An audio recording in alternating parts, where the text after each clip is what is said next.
திமுகவுடன் ஓபிஎஸ் எவ்வளவு நெருக்கமாக இருந்தார் என்பதற்கு சட்டசபையில் அவர் பேசிய பேச்சுக்களே சாட்சி என திருப்பூரில் பொள்ளாச்சி ஜெயராமன் கூறினார்.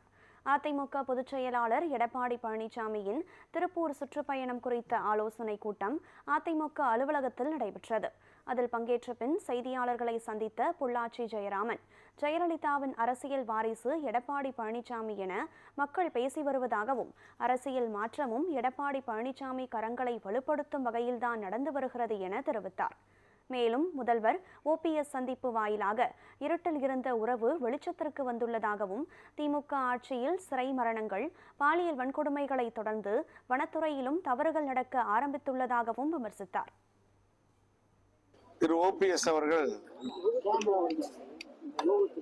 முதலமைச்சரோடு வாக்கிங் போகிறார். இதுவரை இருட்டிலே இருந்த உறவு இப்போது வெளிச்சத்திற்கு வந்திருக்கிறது.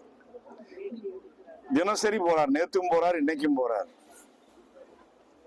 ஆக கூடி புரட்சித் தலைவர் எம்ஜிஆரும் புரட்சித் தலைவர் அம்மாவும் சொன்னது, திமுக என்பது தீண்டத்தகாத ஒரு தீய சக்தி.